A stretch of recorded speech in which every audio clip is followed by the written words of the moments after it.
आठवायचं नाही तुला असं पक्क ठरवतो मी माझ्याच मनात कितीदा तरी. आणि केव्हा दाटू लागतो मनाला भारून टाकणारा एक अनामिक मदहोश सुगंध, हे कळत नाही माझंच मला. उत्कटतेनं भेटणं, दुर्दैवानं लांब होणं आणि मग आयुष्यभर तिची किंवा त्याची आठवण काढीत मनातील विरह वेदना जपून ठेवणं, हा प्रियकर प्रेयसीचा आवडता खेळ असावा. या संपूर्ण कथनात कुणाची आठवण येते असा जेव्हा उल्लेख होईल तेव्हा प्रियकर प्रेयसी हे नातं मीरेच्या संदर्भात असू शकतं, यात ज्ञानेश्वर माऊलीचा संदर्भ येऊ शकतो, किंवा साधीर लुधियानवीच्या प्रेमात पागल झालेल्या तरीही इम्रोज सोबत म्हणजे नवऱ्यासोबत सुखानं संसार करणाऱ्या अमृता प्रीतमच्या संदर्भातही भाष्य कुठेतरी यात येऊ शकतं.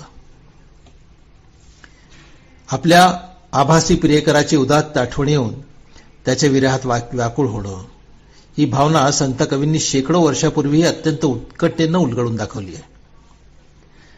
आपल्या प्रियकराच्या म्हणजे विठ्ठलाच्या आठवणीने बेचैन झालेली कुणी विरहिणी ज्ञानेश्वर माऊलींनी एका अभंगात मांडली आहे.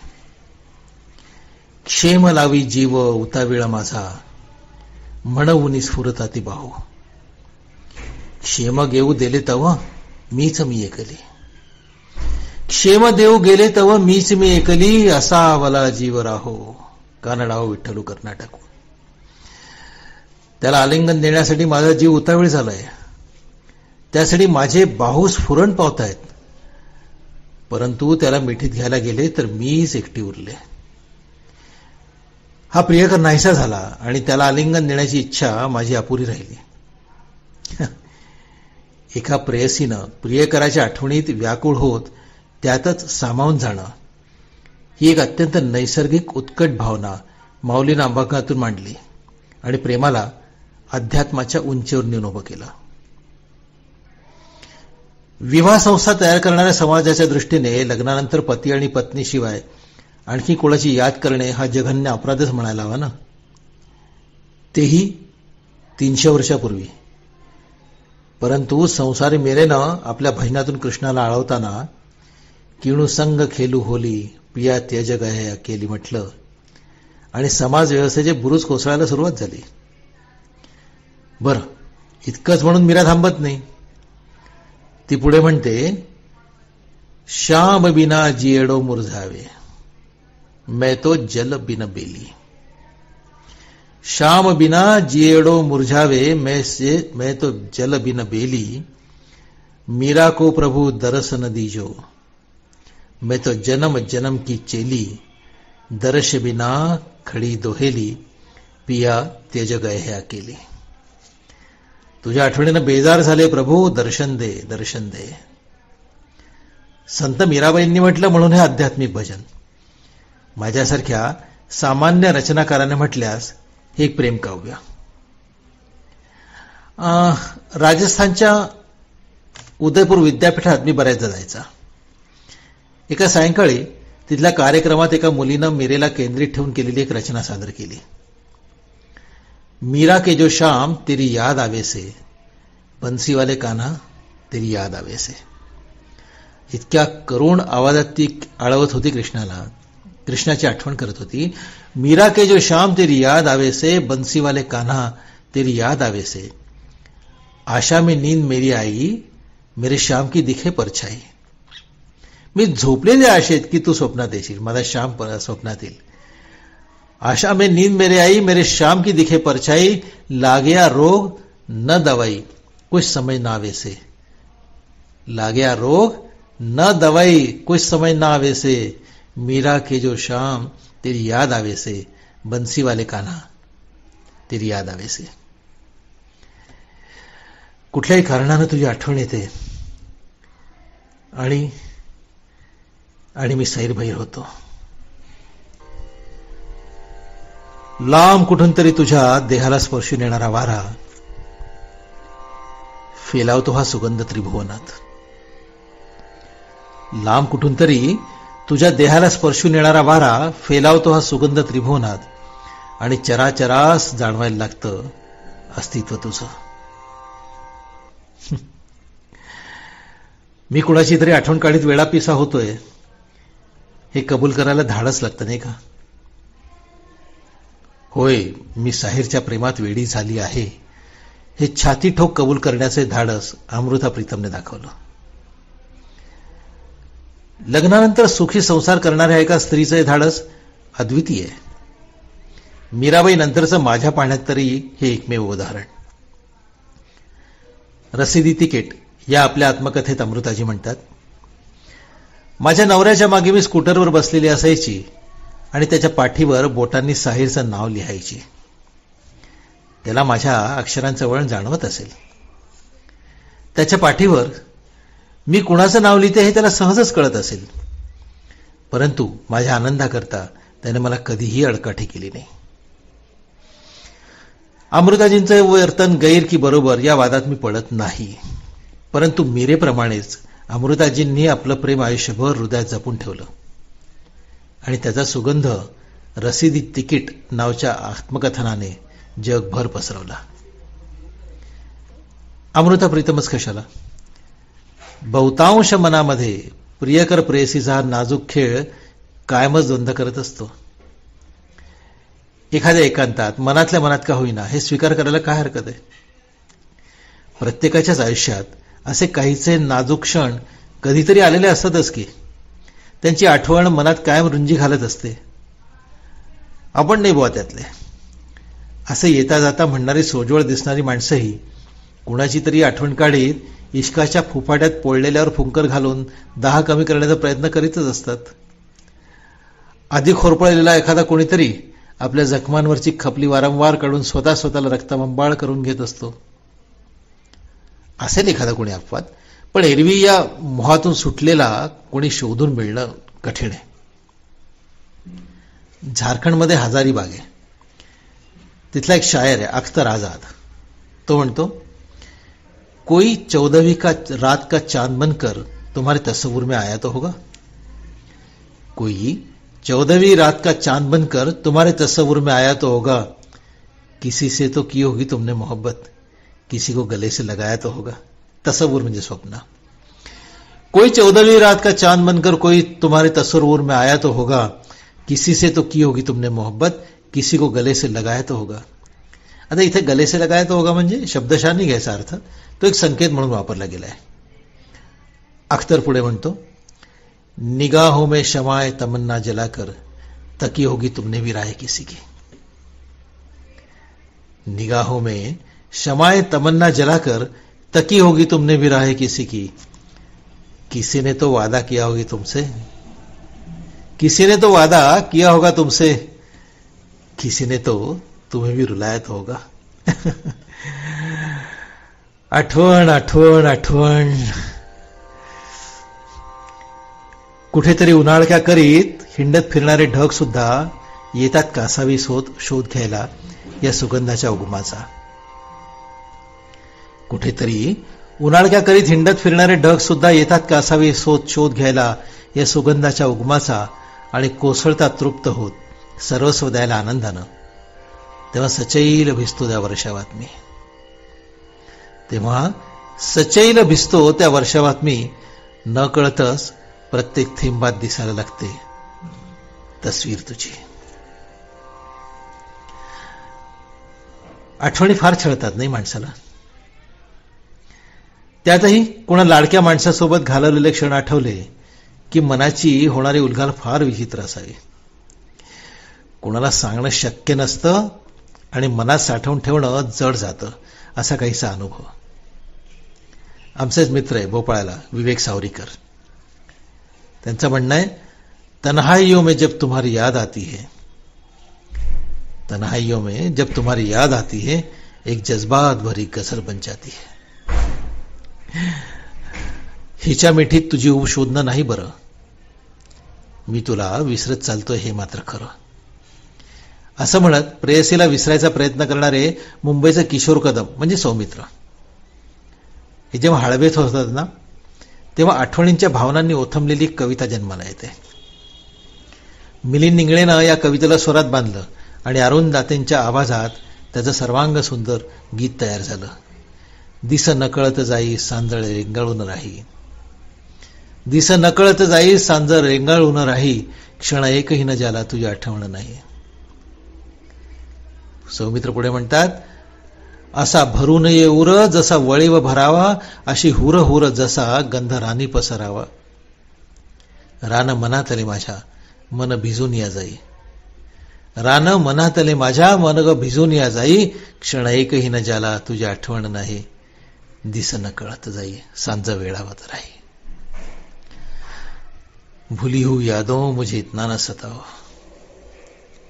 अब चैन से रहने दो, मेरे पास ना हो. ओघळणारे थेंब होत जातात एक जीव मातीत मिसळून, ओघळणारे थेंब होत जातात एक जीव मातीत मिसळून, त्या क्षणी होते मला जाणीव कणाकणाने तुझ्यात विरघळणाऱ्या माझ्या अस्तित्वाची. त्या भिजल्या धरेतून उमलू लागतात कोंब तुझ्यासोबत साजरे केलेल्या क्षणांचे, त्या भिजल्या धरेतून उमलू लागतात कोंब तुझ्यासोबत साजरे केलेल्या क्षणांचे, आणि घेऊ लागते हिंदोळे कधीतरी भारावलेल्या क्षणी घेतलेल्या शपथांची प्राजक्त गंधमाला.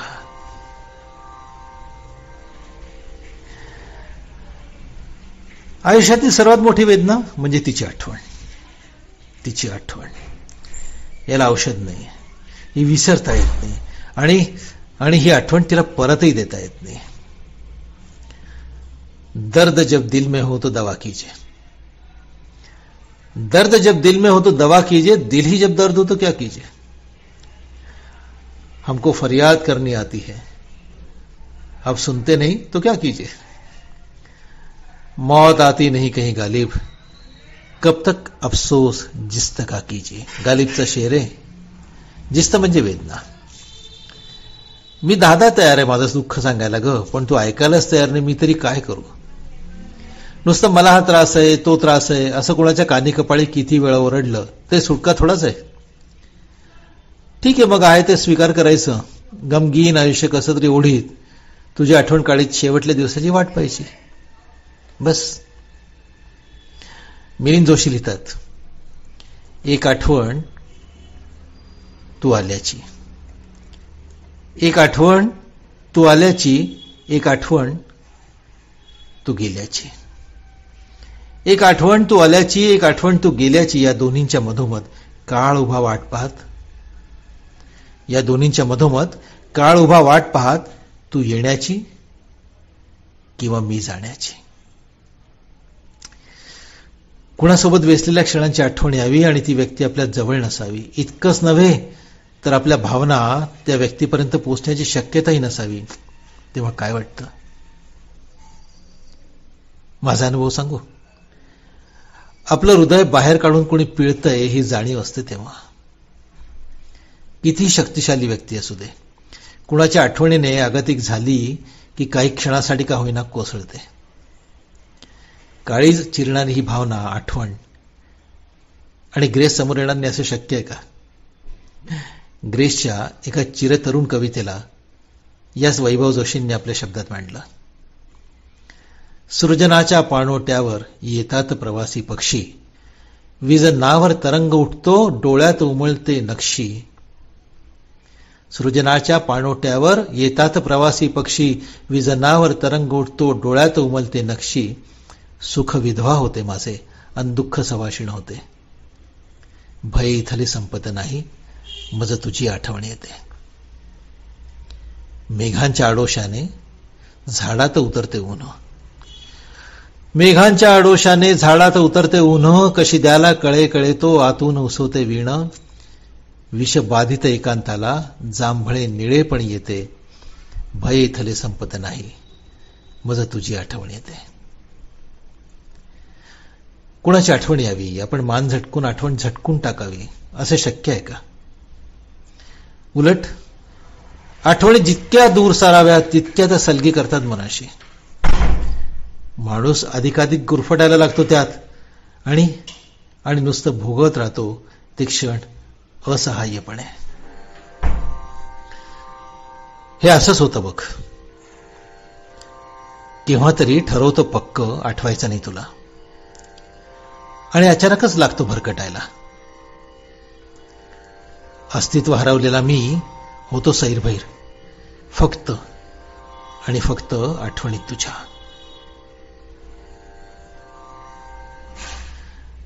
मुंबईहून इंदोरला येताना ट्रेनमध्ये IIT कानपूरचा एक विद्यार्थी भेटला, निखिलेश पांडे. 22-23 वर्षाचा तरुण तो. केलं असेल भायाळ कुणीतरी कधीतरी त्याला. नजरेनं आपल्या झाला असेल घायाळ तो. इंजिनियर होता होता शायर झाला. कुछ खूबसूरत पलों की महक सी है तेरी यादें.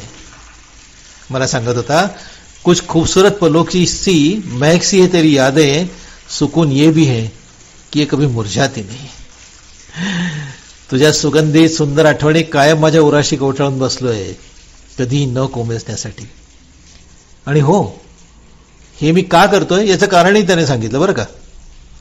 तुम जायजाद हो मेरी जिंदगी की, तुम जायजाद हो मेरी जिंदगी की, जो तुम्हें भूल जाऊंगा तो फकीर बन जाऊंगा. माझ्या रचनेचा शेवट काहीसा असाच. IITचा तो विद्यार्थी फकीर बनण्याच्या मार्गावर, तर माझं भविष्य कुणा ईश्वराच्या अधीन. काय होईल माझं देव जाणे,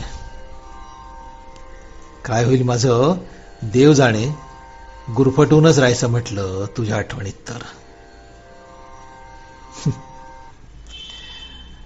प्रेम कसं करावं हे जगाला शिकवणाऱ्या कृष्णाला एका रात्री राधेची आठवण आली बरं का. बेचैनीच झाला कृष्ण. शेजारी बसलेलं रुक्मिणीला जाणवलं, पत्नी ना त्याची. तिने बेचैनीचं कृष्णाला कारण विचारलं, आणि कृष्णानेही शहाण्या नवऱ्यासारखं आज राधेची खूप आठवण येते असं प्रामाणिकपणे सांगून टाकलं. मग मात्र रुक्मिणी थोडी नाराज झाली बरं का. माझ्याकडून कडे काही कमी आहे का तुम्हाला, असा कुणाही पत्नीकडून विचारला जाणारा प्रश्न तिने कृष्णाला विचारला. यावर कृष्णाने जे उत्तर दिलं ना, ते त्याने राधेवर केलेल्या प्रेमाचा अर्क आहे. कृष्ण रुक्मिणीला म्हणाला, रुक्मिणी, तुझ्यावर असलेल्या माझ्या प्रेमासाठी तू शंका घ्यायचं काहीच कारण नाही. आजच नाही तर पुढील कित्येक युग लोक पती पत्नी म्हणून आपल्यातील नात्याचे गोडवे गातील. परंतु रुक्मिणी, तू म्हणजे माझ्यासमोर पसरलेल्या सुगंधित फुलांचा अथांग राशीसारखी आहे. काय म्हणलास कृष्णाने? रुक्मिणी, तू म्हणजे माझ्यासमोर पसरलेल्या सुगंधित फुलांच्या अथांग राशीसारखी आहेस. तर राधेची आठवण ही खूप नक्षीदार कुपीत प्राणपणे जपून ठेवलेल्या, आयुष्य कायम भारून टाकणाऱ्या अत्तराच्या मंद सुगंधांसारखी आहे. तू दर क्षणाला माझ्यासमोर असतेच रुक्मिणी, पण राधेच्या आठवणीचा हा सुगंध कायम माझ्या मनात दरवळत असतो. आठवण आठवण आठवण. आठवायचं नाही तुला असं पक्क ठरवतो मी मनातल्या मनात कितीदा तरी. आठवायचं नाही तुला असं पक्क ठरवतो मी मनातल्या मनात कितीदा तरी. आणि केव्हा दाटू लागतो मनाला भारून टाकणारा एक अनामिक मदहोश सुगंध, हे कळत नाही माझंच मला.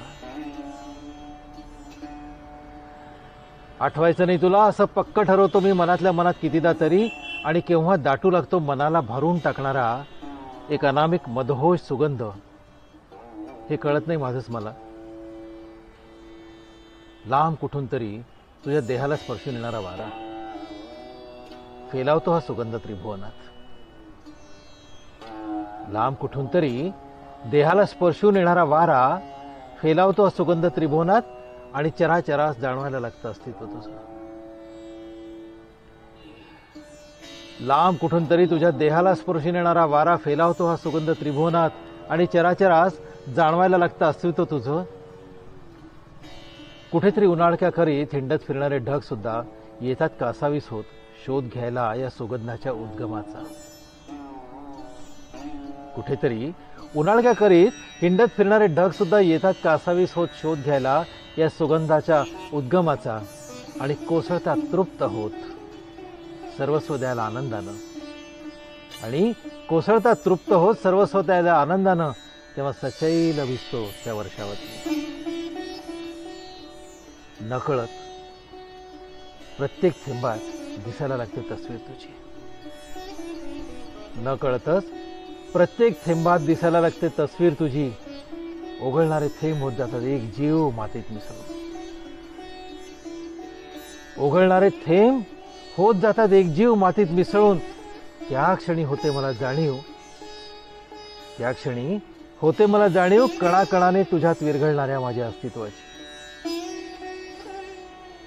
ओघळणारे थेंब होत जातात एक जीव मातीत मिसळून. त्या क्षणी होते मला जाणीव कणाकणाने तुझ्यात विरघळणाऱ्या माझ्या अस्तित्वाची. त्या भिजल्या धरेतून उमलू लागतात कोंब तुझ्यासोबत साजरे केलेल्या क्षणांचे. त्या भिजल्या धरेतून उमलू लागतात कोंब तुझ्यासोबत साजरे केलेल्या क्षणांचे. आणि घेऊ लागतात हिंदोळे कधीतरी भारावलेल्या क्षणी घेतलेल्या शपथांच्या प्राजक्त गंधमाला. आणि घेऊ लागतात हिंदोळे कधीतरी भारावलेल्या क्षणी घेतलेल्या शब्दांची प्राजक्त गंधमाला. हे असं होतं बघ, हे असं होतं बघ. केव्हा तरी ठरवतं पक्क आठवायचं नाही तुला आणि अचानकच लागतो भरकटायला. हे असंच होतं बघ, केव्हा तरी ठरवतं पक्क आठवायचंच नाही तुला आणि अचानकच लागतो भरकटायला. अस्तित्व हरवलेला मी होतो सैरभैर फक्त आणि फक्त आठवणीत तुझ्या. अस्तित्व हरवलेला मी होतो सैरभैर फक्त आणि फक्त आठवणीत तुझ्या. काय होईल माझं देव जाणे, गुरफटूनच राहिला म्हटलं तुझ्या आठवणीत तर. काय होईल माझं देव जाणे, गुरफटूनच राहायचं म्हटलं तुझ्या आठवणीत तर. गुरफटूनच राहायचं म्हटलं तुझ्या आठवणीत तर.